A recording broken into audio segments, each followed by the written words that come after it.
8월 27일 새벽 기도회를 함께 드리겠습니다. 다 함께 사도신경으로 우리의 신앙을 고백합니다. 나는 전능하신 아버지 하나님 천지의 창조주를 믿습니다. 나는 그의 유일하신 아들 우리 주 예수 그리스도를 믿습니다. 그는 성령으로 잉태되어 동정녀 마리아에게서 나시고 본디오 빌라도에게 고난을 받아 십자가에 못 박혀 죽으시고 장사된 지 사흘 만에 죽은 자 가운데서 다시 살아나셨으며 하늘에 오르시어 전능하신 아버지 하나님 우편에 앉아 계시다가 거기로부터 살아있는 자와 죽은 자를 심판하러 오십니다. 나는 성령을 믿으며 거룩한 공교회와 성도의 교제와 죄를 용서받는 것과 몸의 부활과 영생을 믿습니다. 아멘. 찬송가 400장 함께 찬송하겠습니다. 험한 시험 물속에서 나를 건져주시고 노한 풍랑 지나도록 나를 숨겨주소서. 주여 나를 돌보시사고 이 품어주시고 험한 풍파 지나도록 나를 숨겨주소서. 권세 능력 무한하사 모든 시험 이기고 풍랑까지 다스리는 주님 앞에 비오니 주여 나를 돌보시사고 이 품어주시고 험한 풍파 지나도록 나를 숨겨주소서. 죄악 길에 빠진 이 몸 캄캄한데 헤매며 부르짖는 나의 원 들으소서 내 주여. 주여 나를 돌보시사고 이 품어주시고 험한 풍파 지나도록 나를 숨겨주소서.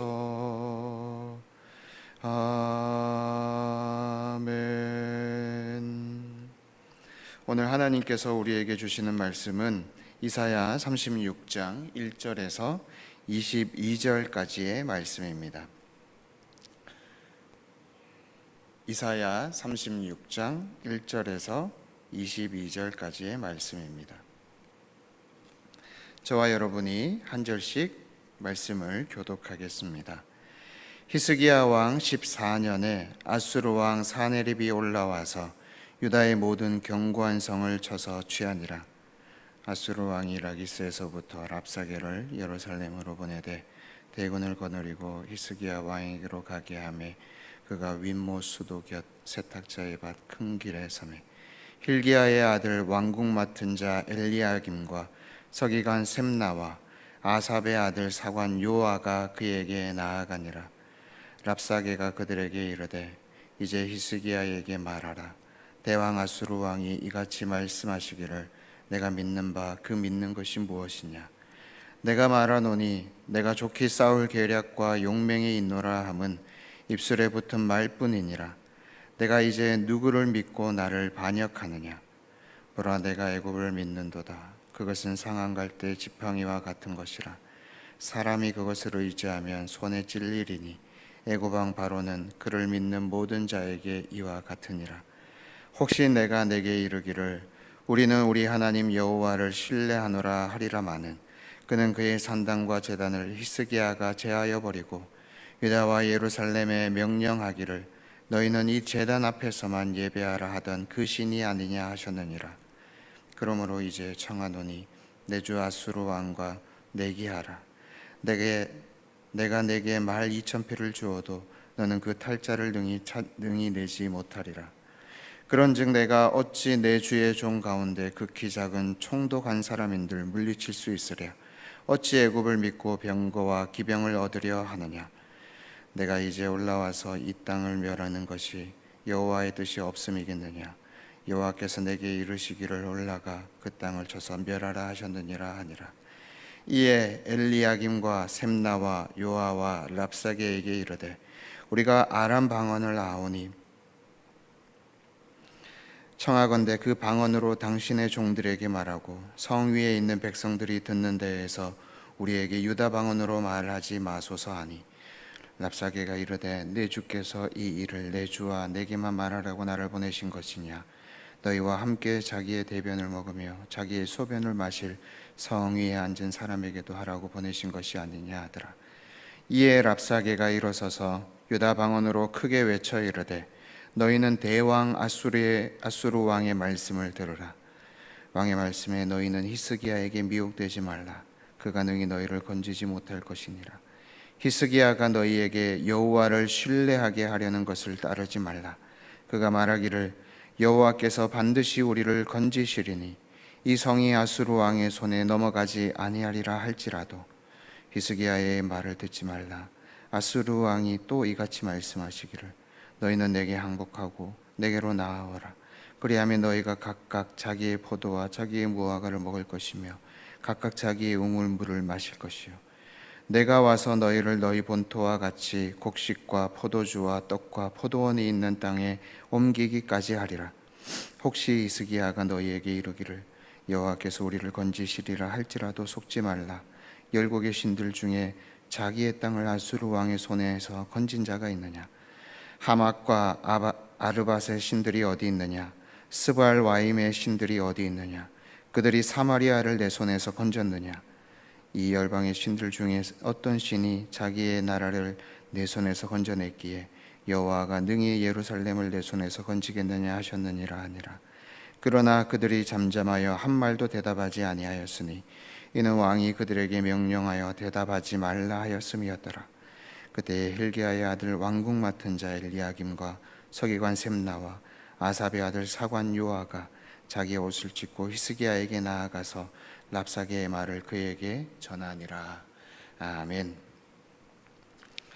오늘 말씀은 이사야 36장의 말씀으로 히스기야 왕과 아시리아의 그 전쟁 전야를 묘사하고 있습니다.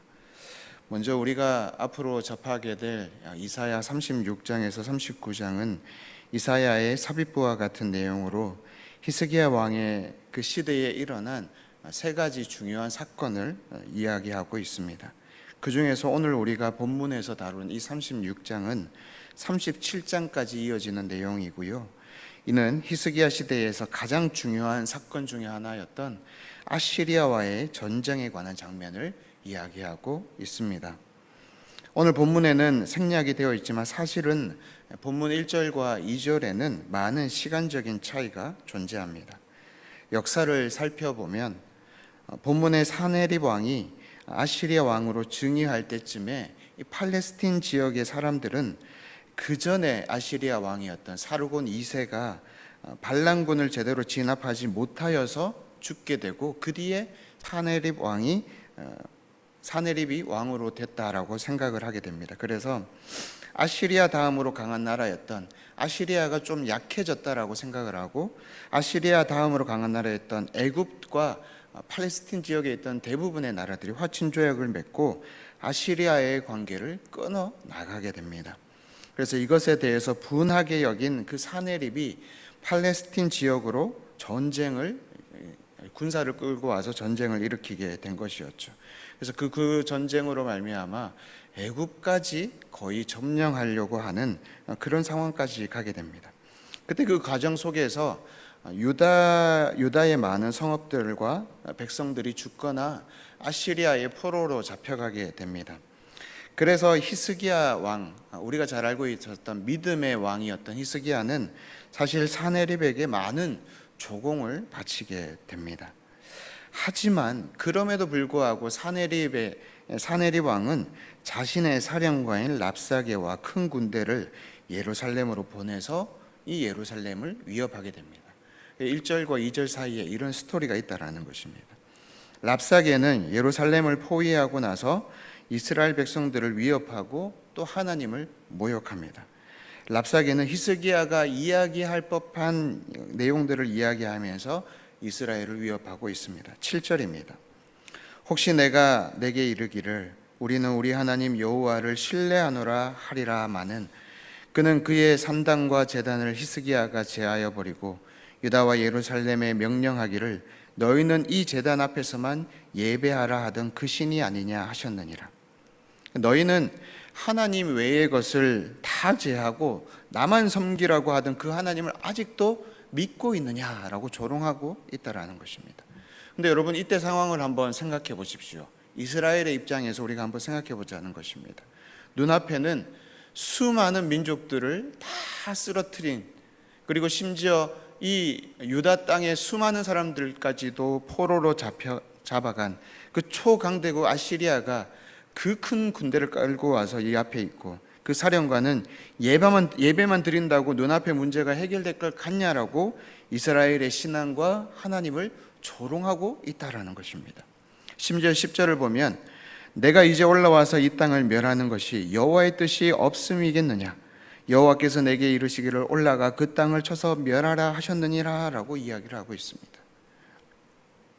그리고 아시리아에게 멸망당한 수많은 나라를 열거하면서 20절에는 이 열방의 신들 중에 어떤 신이 자기의 나라를 내 손에서 건져냈기에 여호와가 능히 예루살렘을 내 손에서 건지겠느냐라고 하고 있습니다.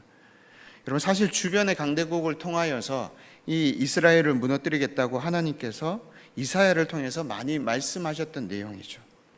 랍사게가 하는 말이 맞는 부분들도 있습니다만 결론적으로 그는 여호와 하나님이 이스라엘을 심판하시는 그 원인, 이스라엘 백성들을 심판하시는 그 이유에 대해서 전혀 알지 못하고 있습니다. 하나님께서 이스라엘을 심판하시는 이유가 무엇일까요? 이스라엘이 미워서일까요? 그렇지 않습니다. 하나님께서 이스라엘을 심판하시는 이유는 사랑하기 때문입니다. 사랑하는 여러분, 질문을 하나 하겠습니다. 예배만 드리면, 하나님만 믿으면 모든 상황이 다 해결이 될까요? 사실 이 랍사게가 이스라엘을 조롱하면서 했던 말이죠. 그러나 여러분, 믿음이라는 것을 우리가 잘 이해할 필요가 있는데, 믿음이라는 것은 상황 해결을 위한 것이 아닙니다. 믿음이 있어도 고난 받을 수 있고, 믿음이 있어도 어려운 일을 당할 수 있습니다. 하지만 믿음이 있다면 그 고난 속에서 기쁨을 찾아낼 수가 있고, 믿음이 있다면 어려운 일 속에서도 소망을 가질 수가 있는 것입니다. 수많은 조롱과 직면한 위기 앞에서 성도가 가져야 할 것은 바로 믿음입니다. 믿음은 문제 해결의 능력이라기보다는 문제 위에 계신 하나님과의 관계성임을 우리가 늘 기억해야 하겠습니다. 지금 한국 기독교가 큰 위기 가운데 있습니다. 하지만 그 가운데에서도 믿음을 잃지 마시고 주님과의 관계 속에서 새로운 소망을 다시 찾아나가는 저와 여러분들이 되기를 기원합니다. 오직 의인은 믿음으로 말미암아 살게 될 것입니다. 기도하겠습니다.